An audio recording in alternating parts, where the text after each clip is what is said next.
এ যুবক, তোমার হাতে ধরে বলি, পায়ে ধরে বলি, তোমার মতো একজন যুবক সে যদি যৌবনটারে এমন ভাবে কন্ট্রোল করতে পারলো, তুমি কেন পারবা না?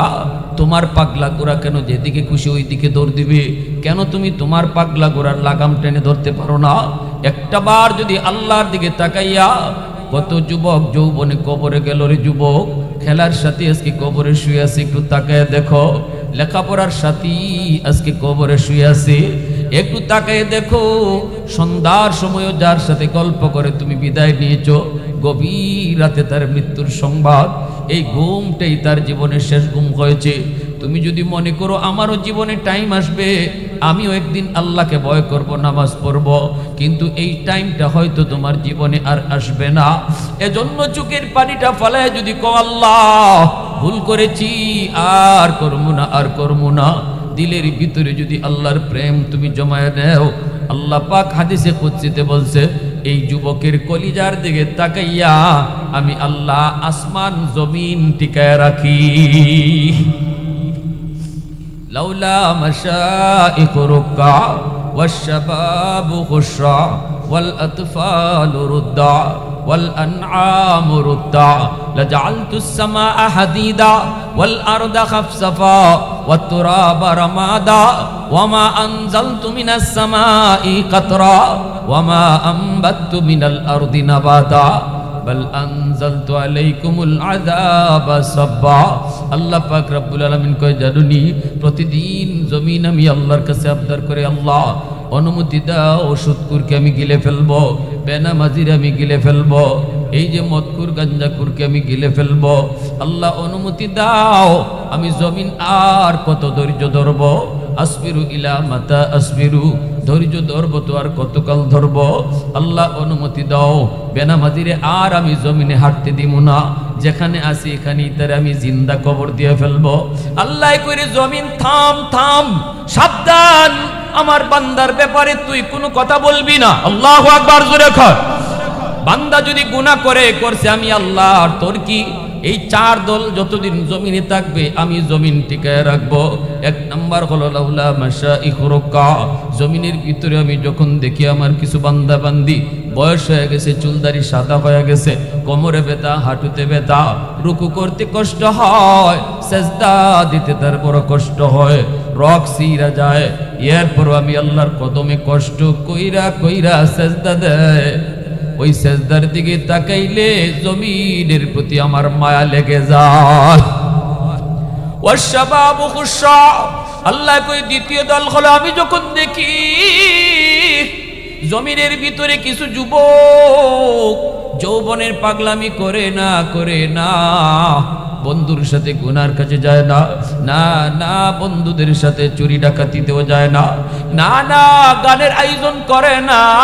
আমি যখন দেখি যুবক যৌবনে আমি আল্লাহর প্রেম অন্তরে জমায়, যুবককে যৌবনে মসজিদে পাওয়া যায়, যৌবনে তারে বাপ মার সেবা করতে দেখা যায়, যৌবনে মুরব্বীদের সম্মান করতে দেখা যায়, যৌবনে উলামায়ে কেরামকে তাজিম করতে পাওয়া যায়। আমি আল্লাহ যখন দেখি সে যৌবন কালটা দিনের লাইনে দিনের পথে কাটায়, ওই যুবকের কলিজার দিকে যখন আমি তাকাই, তখন এই জমিনের প্রতি আমার মায়া লেগে যায়। ওয়া আলা আলিহি ওয়া আসহাবিহি ওয়া সাল্লাম। ऐ हबीबे किबरिया तुम पर सलाम, ऐ हमारे दिल रुबा तुम पर सलाम, दिल सदा कहता रहा तुम पर सलाम, ऐ हमारे दिल रुबा तुम पर सलाम। मस्जिद-ए अक़सा में जुमला अंबिया, मस्जिद-ए अक़सा में जुमला अंबिया मुक़्तदी थे और बिहा तुम मुक़्तदा, मुक़्तदी थे और भी है तुम मुक़्तदा ऐ हबीबे किबरिया तुम पर सलाम दिल सदा कहता रहा तुम पर सलाम। मोहब्बतेर साथे जबान खुले अल्प समय जिकिर करी। राजी आছি সবাই ইনশাআল্লাহ? যুবক ভাইরা জিকির একটু আওয়াজ দেওয়া যাবে ইনশাআল্লাহ? লা ইলাহা ইল্লাল্লাহ লা ইলাহা ইল্লাল্লাহ জোরে।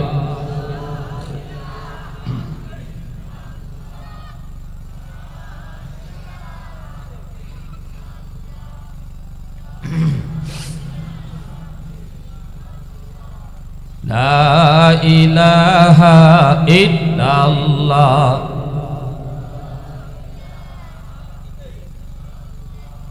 লা ইলাহা ইল্লাল্লাহ মুহাম্মাদুর রাসূলুল্লাহ। জোরে সুরে বলি সাল্লাল্লাহু আলাইহি ওয়াসাল্লাম। ঐতিহ্যবাহী উত্তর দেবপাড়া আলহারা ইসলামী যুব সংঘের উদ্যোগে আয়োজিত আজকের তাফসীরুল কুরআন মহাসম্মেলনের সম্মানিত সদরী ইজলাস সভাপতি সাহেব, উপস্থিত জাতির বিবেক, জাতির কর্ণধার, এ জাতির সূর্য সন্তান উলামায়ে কেরাম, অত্র এলাকার মুরব্বিয়ানে আজম, কলিজার টুকরা যুবক, পর্দার আড়ালে পর্দানিশীন মা ও বোনেরা, মুআজ্জাজ হাজিরিন, যৌবন কালটা আল্লাহর কাছে বড় দামি। একজন যুবক যৌবনে আল্লাহর গোলামি কইরা খুব দ্রুত, খুব তাড়াতাড়ি আল্লাহর ওলি হতে পারে। আল্লাহর ওলি হওয়ার বয়স হলো যৌবনকাল। এই দুনিয়াতে যত আল্লাহর ওলি হইছেন যৌবনই ওলি হইছে। যৌবনের ইবাদত আল্লাহর কাছে বড় দামি। নবীজি বলেন লা বারআ কাল কাফি, যার শক্তি আছে, সামর্থ্য আছে, সুযোগ আছে, এরপরও আল্লাহর ভয়ে গুনাহ করে না। রাসূল বলেন তোমাদের ভিতরে সেই হলো আল্লাহর ওলি। যুবকের শক্তিও আছে, সুযোগও আছে। আজকের এই দেবপাড়া আলহারা ইসলামী যুব সংঘ, এই যুবকরা ইসলামী যুব সংঘ না কইরা তারা চাইলে এখানে একটা গানের আয়োজনের যুব সংঘ বানাইতে পারত, ঠিক না? এই শক্তিও আছে তাদের, এই সুযোগও আছে। রাতের অন্ধকারে গুনাহ করার সুযোগ ছিল তার, ডাব গাছে উইটা ডাব চুরি করার সুযোগ ছিল, শক্তি ছিল। বন্ধুর সাথে জিনাবি বিচার করার সুযোগ ছিল, শক্তি ছিল, সামর্থ্য ছিল। এরপরও যে আল্লাহর ভয়ে করে না, এই কথা ভেবে যে রাতের অন্ধকারে আমাকে কেউ দেখলো না কিন্তু আল্লাহ আমাকে দেখছেন, যার অন্তরে এই ভয় এবং সুযোগ থাকার পরেও আল্লাহর ভয়ে গুনাহ থেকে বিরত থাকে, রাসূল বলেন সেই তো তোমাদের ভিতরে আল্লাহর ওলি। সুবহান। বৃদ্ধ মানুষ বয়সের কারণে চাইলেও সব গুনাহ করতে পারবে না, ঠিক না ভাই? বয়সের কারণে মন চাইলেও সব গুনাহ পারবে না। একজন যুবক যদি কয় আমি ডাব খাই না, ডাব চুরি করি না, আর একজন বয়স্ক মানুষ যদিও কয় আমিও ডাব চুরি করি না, দুইজনে বেশ কম আছে না সমান? বৃদ্ধ মানুষে আপনি জিজ্ঞেস করবেন চাচা আপনি ডাব খাইবেন পরে মানুষের কাছে, আগে কোন ডাব গাছে উঠতে পারেননি? তো উনি কব না গাছ উঠতে পারি না। কিন্তু যুবকরে যদি আপনি বলেন কি ব্যাপার তুমি পারোনি, যুবক কইব আমি খালি গাছও উঠতাম পারি না, গাছও বইয়া খাইতাম পারি, ঠিক না? তাইলে দুইজন সমান না বেশ কম আছে? হাজারো বৃদ্ধ মানুষের বৃদ্ধকালের সেজদা আর একজন যুবকের যৌবনের সেজদা যদি এক পাল্লায় রাখা হয়, যুবকের সেজদার পাল্লা ভারী হয়ে যাবে। ইল্লাল্লাযীনা আমানু ওয়া আমিলুস সালিহাত ফালাহুম আজরুন গায়রু মামনুন। আল্লাহ পাক রব্বুল আলামিন পবিত্র কোরআনের সূরাতুত তিন, পবিত্র কোরআনুল কারীমের 30 নম্বর পারার একখান সূরা, সূরা 3-এর 4টা জিনিসের কসম খায় আল্লাহ বলছেন। তিনের কসম, জাইতুনের কসম, তোর পাহাড়ের কসম, পবিত্র মক্কা নগরীর কসম। আল্লাহ 4টা জিনিসের কসম কি আল্লাহ বলেন, মানুষ তুমি যত সুন্দর তত দামি, কিন্তু তোমার এই সম্মান, তোমার এই মর্যাদা বৃদ্ধকালে কেউ দিবে না। বৃদ্ধ হয়ে গেলে পরে মানুষের কাছে তোমার দাম হয়তো কমে যাবে, ঘরেও তোমার দাম কমে যাবে। ছেলেও কইব, আব্বা তুমি এখন সব কথার মাঝে কান দিও না, আগের মতো তোমার শক্তি নাই, আগের মতো তোমার বোঝ নাই। বউও কইব, কথা কম কও, এখন ফুলাফানের সময়। সমাজের মানুষের কাছে হয়তো বা তোমার এই হাওক ডাউক এগুলা আর আগের মতো কেউ তোমাকে দাম দেবে না। কিন্তু আল্লাহ বলেন, মনে রাখো, যদি যৌবনে তুমি আমার গোলামি করো, আমি আল্লাহ বৃদ্ধ বয়সে তোমাকে দামি বানায় দিব। ইল্লাল্লাযীনা আমানু ওয়া আমিলুস সলিহাত ফালাহুম আজরুন গায়রু মামনুন। আল্লাহ পাক বলেন, যৌবনের যত ইবাদত তোমার ছিল সব ইবাদত আমি আল্লাহ বৃদ্ধ বয়সে জারি রেখে দিব, কোনো আমলে আমি কাটাপ দিব না। যৌবনে যদি কোনো যুবক 5 ওয়াক্ত নামাজ ঠিক মতো মসজিদে গিয়া আদায় করে, গায়ে যতদিন শক্তি ছিল ততদিন মসজিদে গিয়া নামাজ আদায় করেছে, এইবার তার বৃদ্ধ বয়সে মসজিদে যাওয়ার শক্তি নেই, ঘরের মধ্যে তার নামাজ আদায় করতে হয়, কোমরে তার ব্যথা, হাঁটুতে তার ব্যথা, গিরায় গিরায় ব্যথা, শরীর উজরের কারণে বের হতে পারে না, মসজিদে যেতে পারে না, শরীয়ত তারে অনুমতি দিছে ঘরেই নামাজ পড়ার।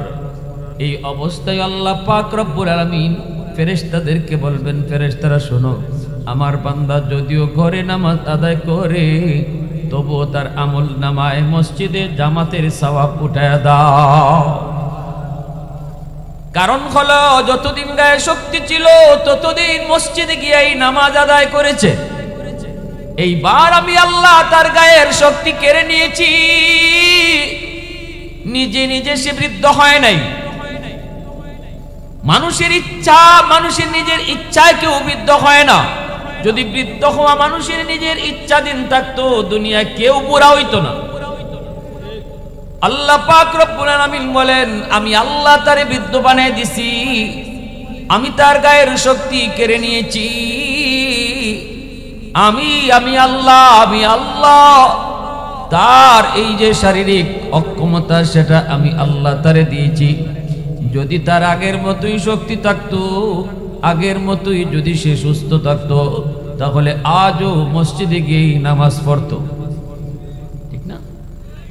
আজও মসজিদে যে নামাজ পড়তো।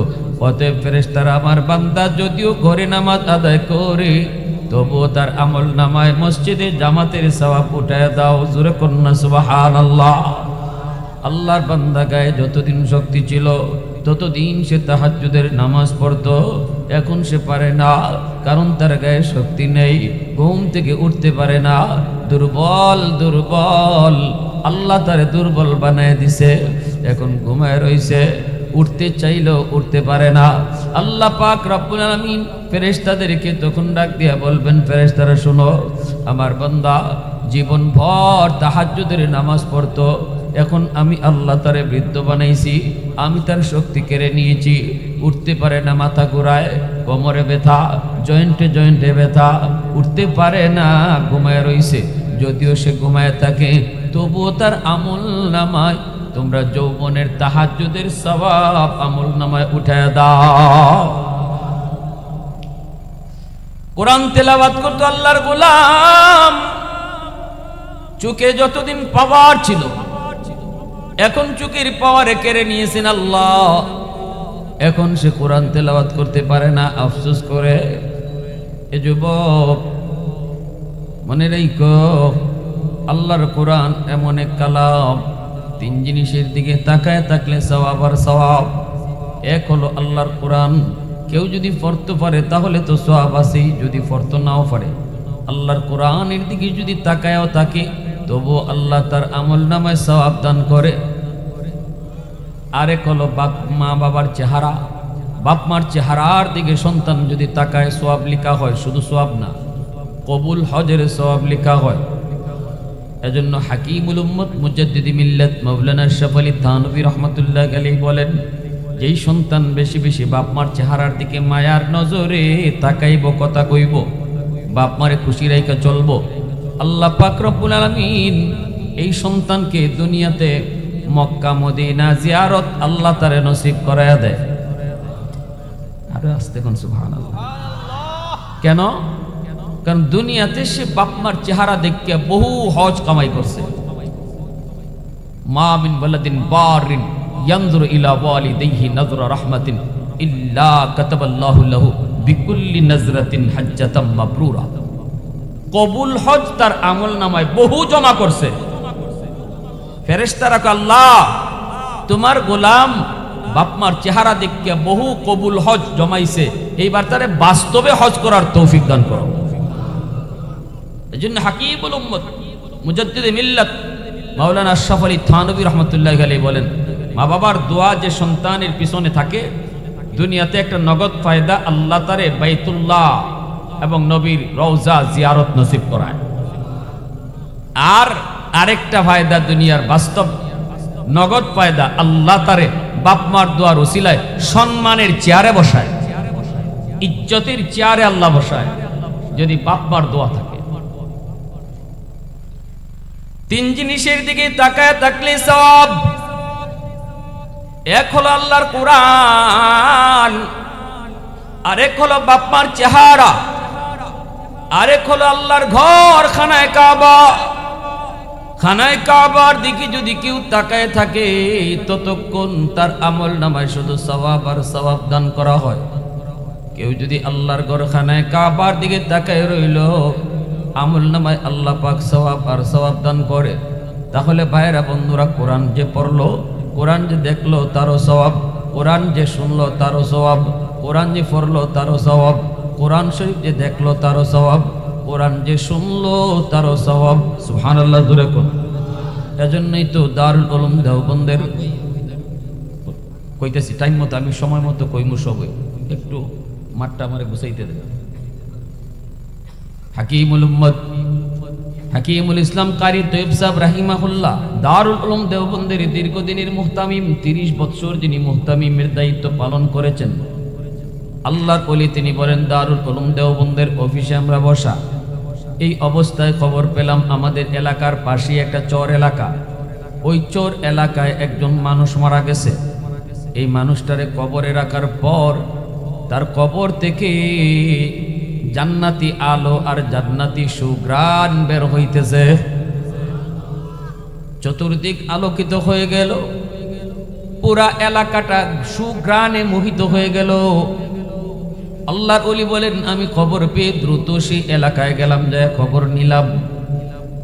খবর নিয়ে আমি যাচাই করলাম, আমি তার বিবিকে জিজ্ঞেস করলাম, মা গো তোমার স্বামীর কি এমন নেক আমল ছিল একটু কও। মহিলায় কয়, আমার স্বামী 5 ওয়াক্ত নামাজ পড়তো আর মিথ্যা কথা থেকে নিজেরে বাঁচায় রাখতো। আর উল্লেখযোগ্য একটা আমল যেটা মনে পড়ে সেটা হলো এই যে তাকের উপরে আল্লাহর কালাম, এই কোরআন শরীফ খানা, যে কোরআন খানা বস্তুনি দিয়ে এখন বাঁধা, এই কোরআন খানা হলো আমার স্বামীর প্রতিদিন টাইম টু টাইম আমার স্বামী কোরআন তেলাওয়াত করতো, কিন্তু তিনি কোরআন তেলাওয়াত জানতো না। কোরআন শরীফ বের কইরা শুধু কোরআনের পাতাগুলি উল্টাইতো আর আল্লাহর কালাম তাকায় তাকায় দেখতো। প্রতিটা লাইনের নিচে নিচে আঙ্গুল ঘুরাইতো আর চোখের পানি ফেলায় কইতো, মালিক আমি পড়া জানি না, আল্লাহ আমি তোমার কালামের পড়া জানি না, তবে এই লাইনে তুমি যা কইছো আমি সব বিশ্বাস করি। এই লাইনে তুমি যা কইছো সব আমি বিশ্বাস করি।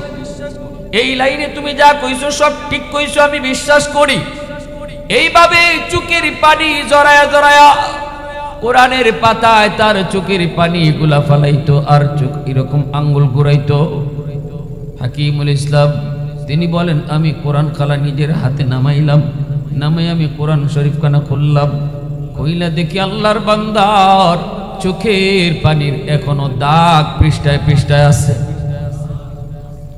চোখের পানির ফোঁটা যে কোরআনের পৃষ্ঠায় পৃষ্ঠায় পড়ছে, এই পানির ফোঁটার দাগ এখনো পৃষ্ঠায় পৃষ্ঠায়, এবং আঙ্গুলের ছাপ পড়ে গেছে প্রতি লাইনের নিচে নিচে। আল্লাহু আকবার।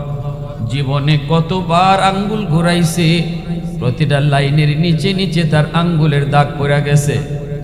আল্লাহ পাক রব্বুল আলামিন এই আমলের উসিলায় দুনিয়াতেই মানুষের সামনে তার বুজুর্গি আর বিলায়ত প্রকাশ করে বুঝাই দিছে সে জান্নাতি। প্রশংসা করব কা? আওয়াজ দিয়া কন্যা কা?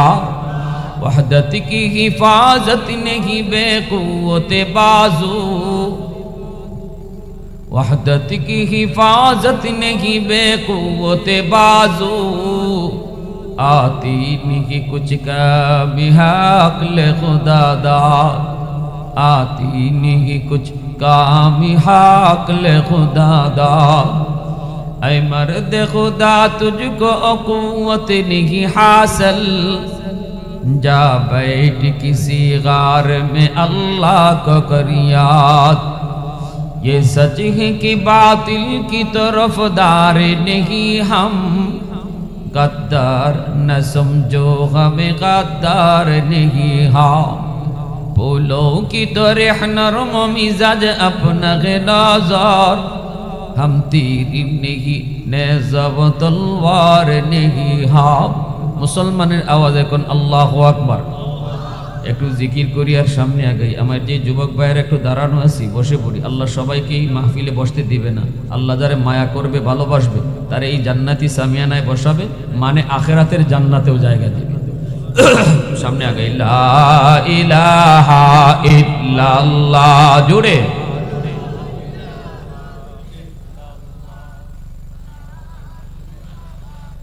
मोहब्बतेर साथे ला इलाहा इल्लल्लाह,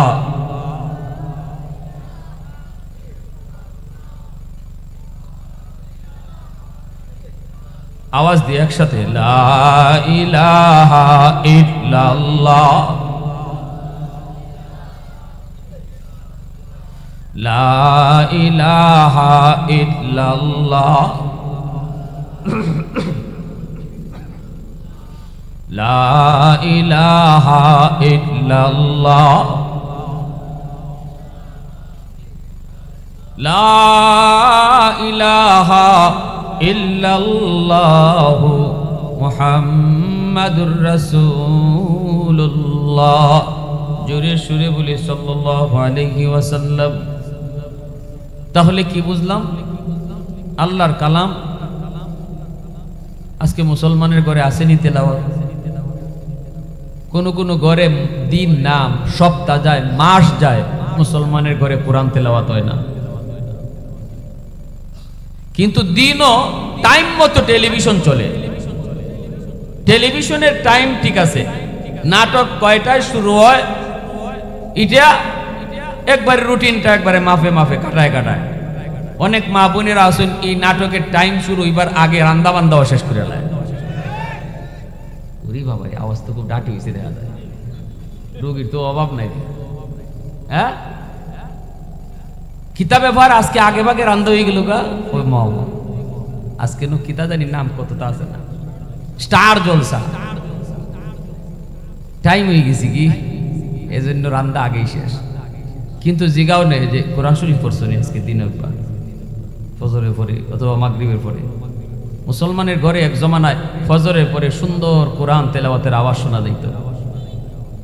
শুনছেন না জানি না, ওখানে মানে শুনুন কিনা, আমরা শুনছি মুসলমানের ঘর থেকে তেলাওয়াতের আওয়াজ ফজরের পরে, ঠিক না ভাই? তখন মুসলমানের ঘরে রহমতের দরজা খোলা থাকতো। কোরআন তেলাওয়াত যেই ঘরে হয় এই ঘরে রহমতের দরজা খোলা থাকে। আর যেই ঘরে কোরআন তেলাওয়াত হয় না, স্টার জলসা আর গান বাজনা চলে, নাটক সিনেমা চলে, এই ঘরে গজবের দরজা খোলা থাকে। এখন আমরার কাছে যে আপনারা আইন ফানি ভরার লাগি, তাবিজ পড়ার লাগি, আমরাও ফানি ভরা দেই, তাবিজ পড়া দেই, খাময় না। আপনারা মাইক লইয়া কোন নাই রে, নাই নাই হুজুর, আগের হুজুর নাই। আচ্ছা তো নাই রে, নাই নাই, আগের হুজুর নাই। আগের হুজুরা ফু দিলে ডাইরেক্ট 100। আর এখন গিয়া লইয়া আইলাম নিজে কত বড় কলস লইয়া, এর বড় কাম হয় না, হইব কেমনে? এখনের হুজুর আর আগের হুজুররা একই কোরআন পড়া ফু দিত। আগের হুজুরদের ফুতে কাম হইতো কোরআন আপনার ঘরের গিয়া রহমতের দরজা খোলা পাইতো, আর রহমতের দরজা দিয়ে কোরআন ঢুকে, গজবের দরজা দিয়ে ঢুকে না। আর এখন আমাদের ফু আর তাবিজ পড়া আপনার ঘরে ঢুকতো যায়, গিয়া দেখে রহমতের দরজা বন্ধ, গজবের দরজা খোলা। গান বাজনা চলে, সুদ চলে, জামাইয়া খালি সুদ খায় না, ওহন বউ সুদ খায়। ধনী খালি সুদ খায় না, গরিবেও সুদ খায়। 5,000 টাকা হাত আইলে কয় লাগাইলা, রিক্সাওয়ালার বউ টাকা লাগাইলা। এটা ভুল কইতেছি কোন? তাইলে এই করো আমার ফু গিয়ে হামাইতো কোনবা, ই গরো হামাইতো কোনবা? গরপুর হিসাবে শুনলাম ফু দিতা ফুকুরো, কইতা আমি অত মানুষে ফু দিমু কেমনে, আমারও তো একটা টাইম লাগে। নেও ফকরিত ফু দিয়া গেলাম, পানি লিয়া যাও। ফুকুরও ফু দিয়ে যাইতাম, মানুষ বোতল বইরা বইরা পানি নিত, কাম হয়ে দিত। এটা ওই জমানার কথা, যে জমানায় তিলাওয়াত হইতো ঘরে ঘরে, কামা ছিল ডাইরেক্ট। এক বেটা আইসে না, এখন হুজুর আমি লন্ডন থেকে আইসি, আমার বড় শখ হুজুর আপনার খাস একটা ফু নিতাম। হুজুর ফুকরির মাঝে ফু দেই না আপনি, ই ফু আমার কিতা কিতা জানি করে। হুজুর ওখানে কে লাগে একই নয় না, কই একই নয়, কিন্তু একটু ই কুনার থেকে হি কুনাত ফু যায় কেমনে, কেমনে যায় ই কুনার থেকে হি কুনাত। আল্লাহর ওলি গরফর ইসাব রাহিমাহুল্লাহ এনে কইন, আচ্ছা ঠিক আছে, তোমার খাস করে একটা ফু দিই, জগ বালা করে দো, কাছের জগ লই আইছে। হুজুর ওখানে এটা বালা করে ধরো, জাতা দিয়ে ধরো, দুই হাত দিয়ে ধরছে। হুজুর ধরছি ধরছি। আমরা হুজুররা উস্তাদরা যারা দ্বারা আসলা তারা কইছে, হুজুরে গিয়ে ফু দেওয়ার লগে লগে কাছের জগ টাস টাস করে বাইঙ্গিয়া সব পানি মাটি। আল্লাহর কালামের আসর আসেনি না নাই? ওয় না কেন লাগি, ওয় না তো আমার গড় গন্ডগোল, হুজুরের ফুর মাঝে কোনো গন্ডগোল নাই তো। আরে রোগ যেখানে এখানে ওষুধ দেন, রোগ তো আসমানও, চিকিৎসা জমিনও। আগুন লাগছে শেরপুর, ফানি লইয়া যায় ফরিদপুর। কুশিয়ার আর সব ফানি ফরিদপুর জ্বালাইল তো শেরপুরে আগুন নিত না, ঠিক কিনা জুড়ে কর? কোনানো রোগ ইকানো আগে রোগ ধরেন, এরপরে চিকিৎসা করেন, ঠিক কিনা ভাই? মুসা আলাইহিস সালামকে আল্লাহ, আমি তো তুর পাহাড়ে তোমার সাথে আয়া কথা কই, তুকাল্লিমু মাই হাল তুকাল্লিমু আহাদান গাইরি। আল্লাহ আমি সারা আর কারো লগে তুমি ইবাই কি মাতবাই নি। নিজের একটা ক্রেডিট নিতে চাইছেন মুসা নবী, যে আল্লাহ খালি আমার লগেই মাতছেন। তো আল্লাহ পাক কয়, মুসা তোমার লগে যে আমি মাতি, তোমার মাঝে আর আমার মাঝে একটা পর্দা আছে, বাইনি ওয়া বাইনাকা হিজাব।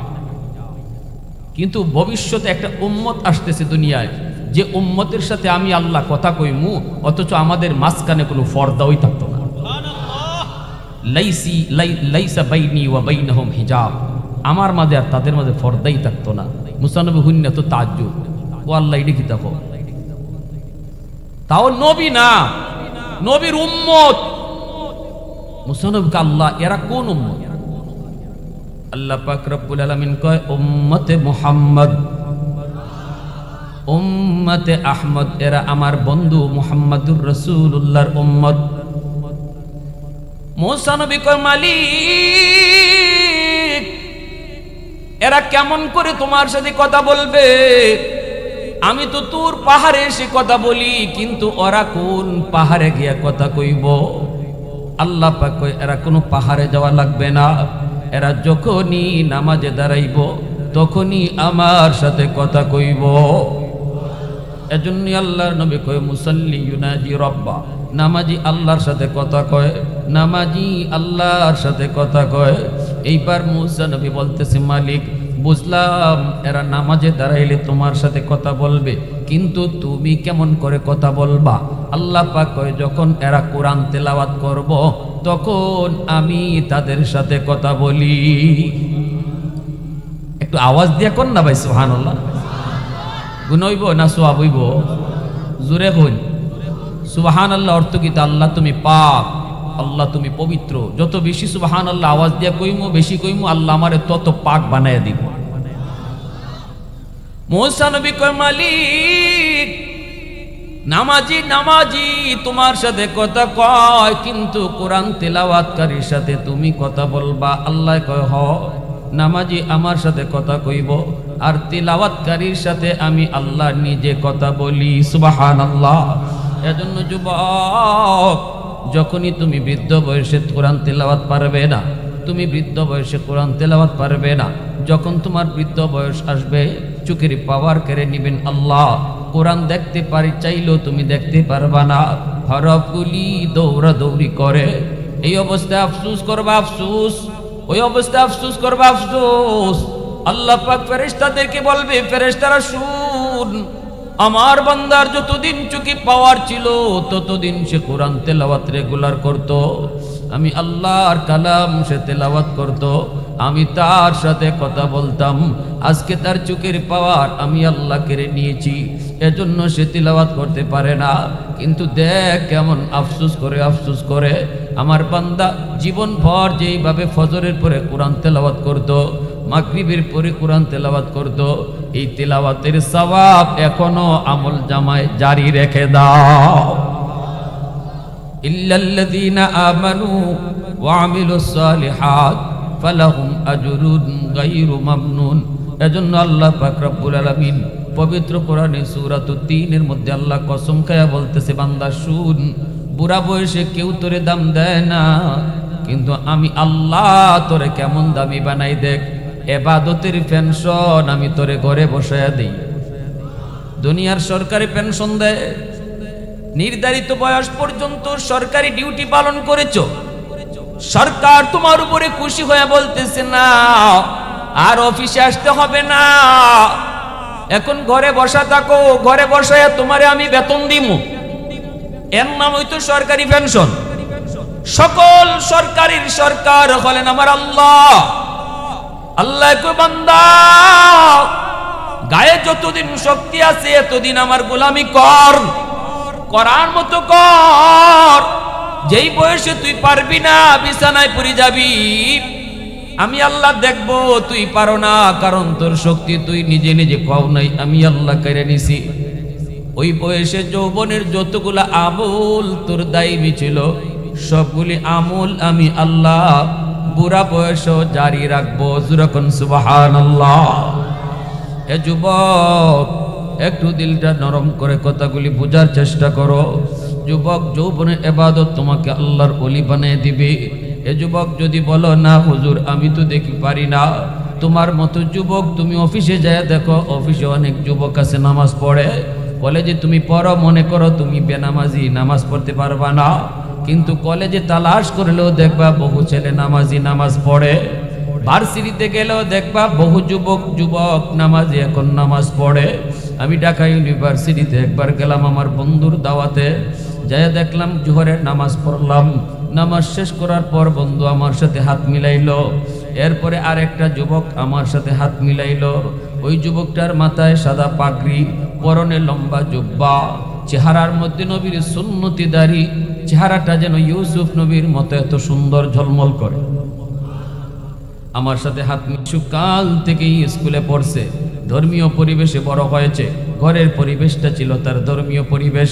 বাপ মা তারে ধর্ম শিখাইছে, বাপ মা তারে মুসলমানি শিখাইছে, বাপ মা হলো সন্তানের সর্বপ্রথম শিক্ষক, ঘর হলো তার প্রথম বিদ্যালয়। এজন্য শিশুরা শিশুকালে বাপ মার কাছ থেকে যা শিখে, বাপ মার কাছ থেকে যা দেখে, বাপ মার কাছ থেকে যা বুঝে, এটা মরণ পর্যন্ত তার কলিজা আর দেমাগ আর মেমোরিতে সেটা বসে যায়। শিশুদের দিল দেমাগ হলো কাদামাটির মতো, যা খুশি লিখবেন লিখতে পারবেন, মাটি যদি শক্ত হয়ে যায় লিখতে চাইলেও লেখা যায় না, ঠিক কি না? আমার শিশু তার দিল দেমাগ হলো কাদামাটির মতো, ঘরের পরিবেশটা হলো তার প্রথম বিদ্যালয়, মা বাবা হলো তার প্রথম শিক্ষক। এজন্য বাবা শিশুকালে সন্তানকে তুমি আল্লাহর পরিচয় শিখাও, সন্তানকে আমার নবীর পরিচয় শিখাও। সন্তানকে নামাজ শিখাও, সন্তানকে কালেমা শিখাও, সন্তানকে দোয়া দরুদ তুমি বাবা শিখাও, মা শিখাও। ঘরের মধ্যে তারে নামাজ পড়ানোর দৃশ্য তার চোখে রেকর্ড করাও, ঘরে তার কোরআন তেলাওয়াতের আওয়াজ তার কানে রেকর্ড করাও। চোখ হলো তার ভিডিও রেকর্ডার, কান হলো তার অডিও রেকর্ডার। শিশু বাচ্চারা চোখের মধ্যে যা দেখবে তা চোখে রেকর্ড করে রাখবে, যা দেখবে মেমোরিতে সেটা ভিডিও হিসাবে রেকর্ড করে রাখবে, কান দিয়ে যা শুনবে মেমোরিতে সে অডিও হিসাবে রেকর্ড করে রাখবে। এই বাচ্চা যেদিন সাপ্লাই দিবে বয়স হলে, ওই দিন এতদিন যা রেকর্ড হয়েছে তাই কিন্তু সাপ্লাই দিবে, ঠিক না? এজন্য বাপ মা সিদ্ধান্ত নেও, আমার সন্তানের কানে আমি গান রেকর্ড করাবো নাকি কোরআন তেলাওয়াত রেকর্ড করাবো। সন্তান যদি দুধ খায় মার আর গান শুনে, নাটক শুনে, সিনেমা শুনে, দুধের সাথে গানও কিন্তু সন্তানের ভিতরে গিয়ে ঢুকতেছে। আর যদি মা দুধ পান করানোর সময় কোরআন তেলাওয়াত করে, দুধের সাথে কোরআন তেলাওয়াতও যায় ঢুকবে। এজন্যই তো পেটের সন্তান নিয়ে মা যদি বেশি বেশি মিষ্টি খায়, সন্তান বড় হওয়ার পরে মিষ্টি প্রিয় হয়। পেটের সন্তান নিয়ে মা যদি বেশি বেশি টক খায়, সন্তান বড় হওয়ার পরে টক প্রিয় হয়।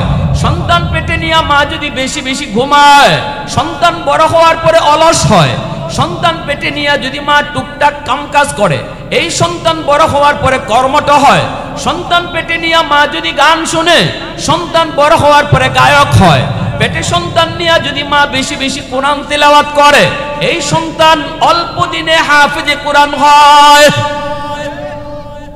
পেটে সন্তান নিয়ে মা যদি বেপরদায় চলে, সন্তান তারসিরা হয়, প্রিন্ডিলা হয়। পেটে সন্তান নিয়ে যদি মা পর্দার ভিতরে থাকে, এই সন্তান বড় হওয়ার পরে মেধাবী হয়। অভিজ্ঞরা অভিজ্ঞতার আলোকে বলেছেন, এজন্যই পেটের সন্তানের উপরে মার আসর গিয়া পড়ে। ঘরে যা করে বাপ মায়ে, ঘরের ভিতরে বাপ মায়ে যা করে সব কাজের আসর সন্তানের দিমাগে পড়ে। বাপ যদি মারে গালি দেয়, এই গালির বদ আসরটাও শিশু বাচ্চার দিমাগে গিয়ে পড়ে। এই বাচ্চা যদি বড় হইয়া গালি শিখে, এক নাম্বার দায়ী হলো তার বাপ। কষ্ট হইতেছে নাকি কইতে হুজুর এই কি ওয়াজ শুরু করলো? রোগ ধরতে হইব না, আমরা কি কোন রোগ ধরতে হইব না, এরপরে না চিকিৎসা, আগে তো রোগ ধরতে হইব। চারা গাছে পানি দেন, গাছ মুটো হয়ে গেলে পানি দিলাম কি? যে সময়ে গাছে পানি দেওয়া, এই সময়ে তো পানি দিতে হবে, ঠিক কি না? এজন্য আমার ভাইরা, আমার সন্তানকে আমি ঘরের মধ্যে কি দেখাবো, কি শিখাবো, কি শোনাবো, এটা বাপ মার সিদ্ধান্ত। যদি সঠিক হয় সন্তানের ভবিষ্যৎ আলোকিত হবে, ভুল হলে সন্তানের ভবিষ্যৎ অন্ধকার হবে, ভুল হলে সন্তানের ভবিষ্যৎ অন্ধকার হবে। আমার সন্তান কিন্তু আল্লাহর ওলি হয়ে দুনিয়ায় আইছে। কুল্লু মাউলুদিন ইউলাদু আলাল ফিতরা ফাআবাওয়াহু ইউহাব্বিদানিহি আও ইউনাসসিরানিহি আও ইউমাজ্জিসানিহি আও কামা ক্বালান নাবিয়্যু আলাইহিস সালাম। নবীজি বলে, সকল সন্তান দুনিয়াতে আসে আল্লাহর ওলি হইয়া, এরপরে তার বাপ মার কারণে সন্তান বেনামাজি হয়, বাপ মার কারণে ইহুদি হয়, বাপ মার কারণে নাসারা হয়, বাপ মার কারণে মুশরিক হয়, বাপ মার কারণে সে এরকম গাঞ্জাখোর হয়, নেশাখোর হয়, বাপ মার ভুল সিদ্ধান্তের কারণে সন্তানের বুজুর্গি নষ্ট হয়। কিয়ামতের ময়দানে এই সন্তান আল্লাহর আদালতে বাপ মার বিরুদ্ধে মামলা দিবে। যুবক, মার বিরুদ্ধে সন্তানে মামলা দিয়ে বসবে, বাবার বিরুদ্ধে সন্তান মামলা দিয়ে কইব, রব্বানা আতিহিম দিফাইনি মিনাল আযাব ওয়ালআনহুম লানান কাবীরা। আল্লাহ, আজকে আমি জাহান্নামী হলাম। কেন জাহান্নামী হইছি? কারণটা জানার জন্য আমার মারে ডাকো, আমার বাপরে ডাকো। ঘরের মধ্যে আমারে কি দেখাইলো, ঘরে আমারে তারা কি শুনাইলো, কি দেখায় দেখায় বড় করলো, কি ফরায়া ফরায়া আমারে পড়ালেখা শিখাইলো। আল্লাহ, আমার বাপ মারে ডাকো, যার কারণে আজকে আমি জাহান্নামী। আমার বাপ মারে তুমি ডাবল শাস্তি দাও, ডাবল শাস্তি দাও। এইভাবে কলিজার টুকরা সন্তান বহু মা বহু বাবাকে আল্লাহর আদালতে আসামি বানায় দিবে। এজন্য ঘরের পরিবেশটা ধর্মীয় পরিবেশ রাখো, ঘরের পরিবেশটা ধর্মীয় পরিবেশ। সালাম কালাম শিখাও সন্তান রে। বাপ মায় হুজুররা তো পরে শিখাইবো, হুজুরদের কাছে তো নিয়ে যাইবো আমি কয় বছর বয়সে? 6 বছর 7 বছর বয়সে। বাকি 5 বছর পর্যন্ত আমার সন্তান আমার সন্তানের জন্য আমি শিক্ষক, আমি মা বড় শিক্ষক, আমি বাবা বড় শিক্ষক। এই বয়সে তারে দোয়া শিখাও, ঘুমের দোয়া শিখাও, খাওয়ানোর দোয়া শিখাও, ডান হাতে খাইতে হয় এটা শিখাও। কও বাবা এই দোয়া পড়লে আল্লাহ খুশি হয়, ওই আল্লাহ নাম তার কলিজাকে ঢুকতেছে। এরপরে কও বাবা আল্লাহ খুশি হইলে, ওই বাচ্চাই কইব আব্বু আল্লাহ খুশি হইলে কি হয়, কারণ বাচ্চারা বারবার প্রশ্ন করে। তুমি কইবা আল্লাহ খুশি হইলে আল্লাহ বেহেশত দেয়, জান্নাত দেয়। শিশু বাচ্চায় দিমাগে জান্নাত শব্দকে ঢুকতেছে, এটা খালি ঢুকতেছে না, এটা পাথরে খোদাই করে লিখে দেওয়া হচ্ছে। এরপরে এই বাচ্চাই কইব আব্বু জান্নাত কারে কয়, তখন দুই কথায় কয়ে দেও বাবা জান্নাত হইল মরণের পরে চিরস্থায়ী শান্তির জায়গা। ওই যে দেমাগে ঢুকলো তার জান্নাতের কথা। এরপরে কও মামাতে খাইলে আল্লাহ নারাজ হয়, খুব আল্লাহ নারাজ হইলে কি হয়, আল্লাহ নারাজ হইলে জাহান্নামও দাওন লাগে, আল্লাহ নারাজ হইলে আল্লাহ জাহান্নামও দেয়। জাহান্নাম কারে কয় বলে সবচেয়ে কষ্টের জায়গা, ওই কথাগুলো ঢুকাও, সালাম কালাম শেখাও। এখনো মনে পড়ে আমি শিশু আসলাম, আমি ছোট, হয়তো আমার বয়স এরকমই, হয়তো 5 বছর বা 6-7 বছর এরকম। আমার আব্বার পাশে আমার আব্বার একজন বন্ধু আসছে, আব্বার পাশে গিয়ে আমি ঢুকছি রুমের ভিতরে। আমার আব্বা কিন্তু জেনারেল শিক্ষিত মানুষ, আলেম না। ঢুকছি গিয়া সালাম দেই নাই, অথচ আব্বা আমারে সালাম শিখাইছেন, আমি দেই সব সময়, কিন্তু ওই দিন ভুলে গেছিলাম, সালামটা দেই নাই। না দিয়া আমি আব্বার পাশে গিয়ে বসছি, দাঁড়াইছি। আব্বা বলতেছেন বাবা এখানে একজন মেহমান আছে, তাও তোমার আব্বুর বন্ধু, সালাম দিলা না? তো আমি সাথে সাথে আসসালামু আলাইকুম বলছি, কিন্তু আমার আঙ্কেল ইনি মান্য নিছে, ইনি কয় ওয়ালাইকুম আসসালাম বাবা আল্লাহ তোমার বাসায় রাখুক। কিন্তু আমার আব্বা বলতেছেন জি না, এই সালাম আমি নিমু না, তুমি রুম থেকে বাইরো, রুম থেকে বাইরো, বাইরিয়া রুমে আবার ঢুকো, ঢুকার সময় সালাম দিয়ে ঢুকো। আমার আঙ্কেল বলতেছে ভাই বাদ দেন, ছোট মানুষ বুঝছে না, সালাম তো দিছেই তো। আল্লাহ আব্বা বলতেছেন ভাই এখন যদি ওর সালামটা আমি নিয়ে নেই, সারা জীবন মনে থাকবে না, সারা জীবন যদি মনে রাখাইতে হয় রুম থেকে বাইর করতে হবে, সালাম দিয়া রুমে ঢুকাইতে হবে। ওই যে বাইর ইসলাম সালাম দিয়া ঢুকছিলাম 30 বছর আগের কথা এখনো আমার মনে আছে। এজন্য বলি বাপ হওয়া সহজ, আদর্শ বাবা হওয়া কঠিন, মা হওয়া সহজ, আদর্শ মা হওয়া কঠিন। আগে ঘরটারে আদর্শ ঘর বানাও, সন্তান অটো যেমন আল্লাহর ওলি হয়ে আইছে, কবর পর্যন্ত আল্লাহর ওলি হয়েই যাবে। এজন্য আমার ভাইরা বন্ধুরা বলতেছিলাম, ওই যে আমার বন্ধু কই দোস্ত, আমার এই দোস্ত সে কিন্তু ঢাকা ইউনিভার্সিটিতে পড়ে, সে কোনোদিন মাদ্রাসার বারান্দায় যায় নাই, কিন্তু ঘরটা হলো ধর্মীয় পরিবেশের। বাবাও দাওয়াত তাবলীগে জড়িত, মাও দাওয়াত তাবলীগে জড়িত, আল্লাহওয়ালাদের সাথে সোহবত, আবার এই এতাতি তাবলীগি না।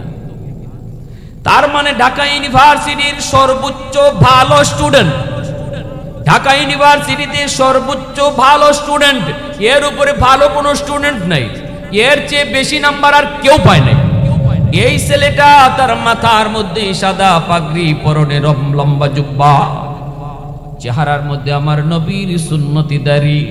আমি এই কথা শোনা মাত্রই যুবকটারে তাড়াতাড়ি বুকে নিয়ে নিলাম, বুকে নিয়ে কপালে চুমু খাইলাম আর বললাম যুবক, এমন একটা পরিবেশ ঢাকা ইউনিভার্সিটির, নারী পুরুষ ছেলে মেয়েরা যেখানে অবাধ মেলামেশা করে, একসাথে বৈশা গল্প করে, ছেলে মেয়ে একসাথে বসে বসে সময় কাটায়, এমন একটা পরিবেশে তুমি আমার নবীর সুন্নতি লেবাস, সুন্নতি সুরত লইয়া তুমি চলতেছ, তোমার কি কোনো অসুবিধা হয় না? এই কথা বলতে যুবকটার চোখ দিয়ে পানি চলে আসছে। যুবকটা কান্দে আর কই হুজুর আপনি আমার জন্য দোয়া কইরেন, আমার জন্য দোয়া কইরেন। আলহামদুলিল্লাহ, আল্লাহ আমাকে বড় সুন্দর এবং ইজ্জতের সাথে এই পরিবেশে আল্লাহ রাখছে। আমার ক্লাসের মেয়েরা পর্যন্ত আমাকে দেখলে সাথে সাথে তারা মাথায় কাপড় দিয়া দেয়। ইউনিভার্সিটির মেয়েরা তারাও আমারে সবাই চিনে, আর দেখলে দূর থেকে আমারে দেখলেই মাথায় কাপড় দিয়া দেয়। এ যুবক, তোমার হাতে ধরি বলি, পায়ে ধরি বলি, তোমার মতো একজন যুবক সে যদি যৌবনটারে এমন ভাবে কন্ট্রোল করতে পারলো, তুমি কেন পারবা না?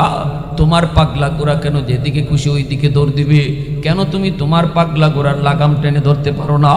একটা বার যদি আল্লাহর দিকে তাকাইয়া, কত যুবক যৌবনে কবরে গেল রে যুবক, খেলার সাথে আজকে কবরে শুয়ে আছে, একটু তাকায় দেখো। লেখাপড়ার সাথী আজকে কবরে শুয়ে আছে। একটু তাকায় দেখো, সন্ধ্যার সময়ও যার সাথে গল্প করে তুমি বিদায় নিয়েছো, গভীর রাতে তার মৃত্যুর সংবাদ। এই ঘুমটাই তার জীবনের শেষ ঘুম হয়েছে। তুমি যদি মনে করো আমারও জীবনে টাইম আসবে, আমিও একদিন আল্লাহকে ভয় করব, নামাজ পড়ব, কিন্তু এই টাইমটা হয়তো তোমার জীবনে আর আসবে না। এজন্য চোখের পানিটা ফেলায় যদি কও আল্লাহ ভুল করেছি, আর করবো না, আর করবো না, দিলের ভিতরে যদি আল্লাহর প্রেম তুমি জমায়ে নাও, আল্লাহ পাক হাদিসে কুদসিতে বলছে, এই যুবকের কলিজার দিকে তাকাইয়া আমি আল্লাহ আসমান জমিন টিকায় রাখি।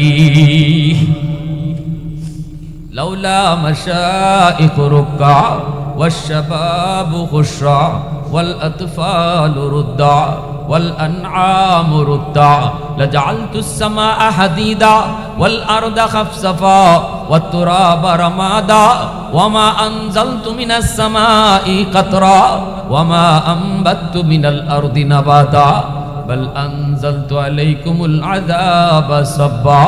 আল্লাহ পাক রব্বুল আলামিন কয়, জানুনি প্রতিদিন জমিন আমি আল্লাহর কাছে আবদার করে, আল্লাহ অনুমতি দাও সুদকুরকে আমি গিলে ফেলবো, বেনামাজির আমি গিলে ফেলবো, এই যে মদকুর গাঞ্জাকুরকে আমি গিলে ফেলবো।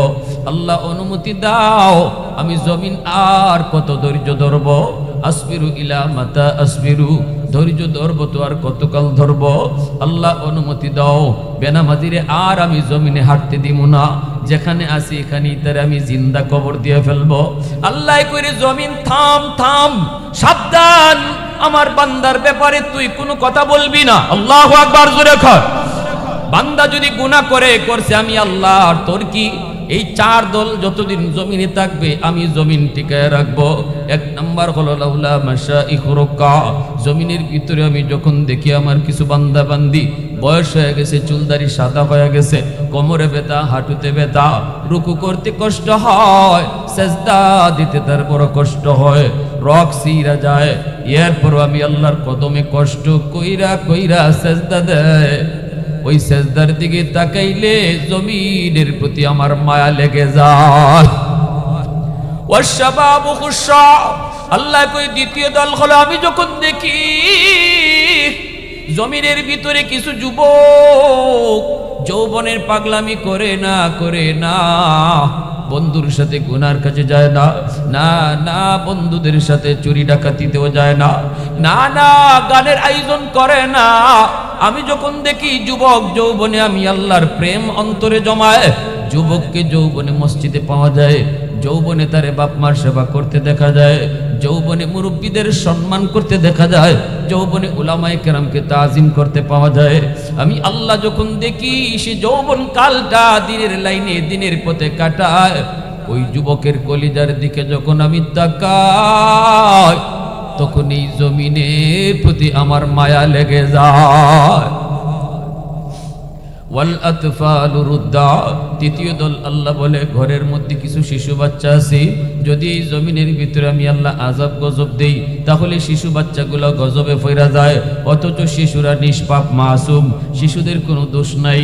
ওই শিশু বাচ্চাগুলার দিকে যখন আমি তাকাই, তখন আমি এই জমিন টিকায় রাখি। চার নম্বরে আল্লাহ বলেন ওয়াল আনআমু রুদ্দা, জমিনের ভিতরে কিছু হাঁস মুরগি গরু ছাগল আছে, এদের কোনো দোষ নেই, কোনো গুনাহ নেই, অন্যায় নেই। যদি এই জমিনের ভিতরে আযাব গজব আসে মানুষের গুনার কারণে, গরু ছাগল হাঁস মুরগিগুলা তারা গুনাহ এই গজবে পইরা যায়, অথচ তারা নিষ্পাপ, তাদের কোনো গুনাহ নাই। আমি আল্লাহ এই চার দল যতদিন জমিনে থাকবে ততদিন আমি জমিন টিকায় রাখবো। যদি চার দল না থাকতো লাজাআলতুস সামাআ হাদিদা, এবার আল্লাহ তার গুসার কথা বলতেছেন, এইবার আল্লাহ তার রাগের কথা বলতেছেন।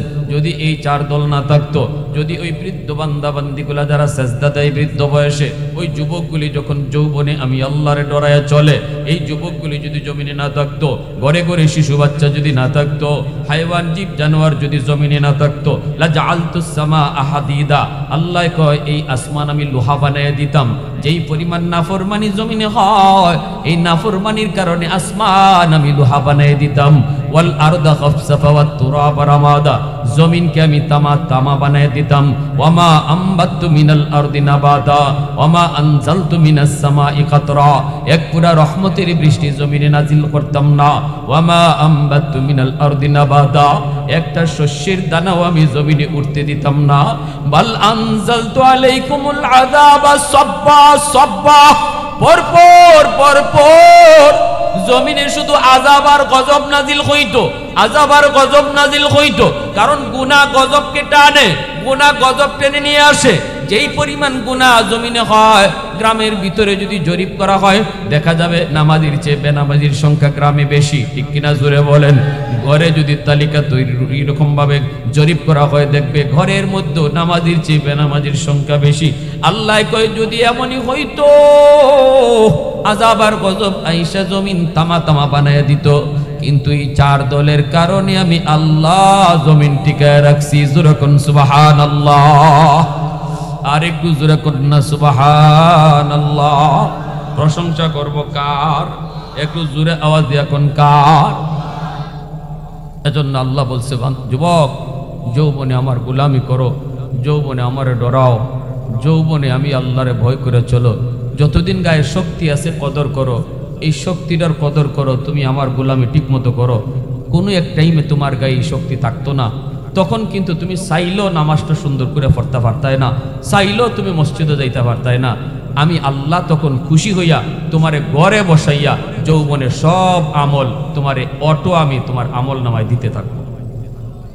কারা কারা গায়ে শক্তি থাকতে আল্লাহর গোলামি করতে রাজি আছে? একটু হাত উঠে দেখাই।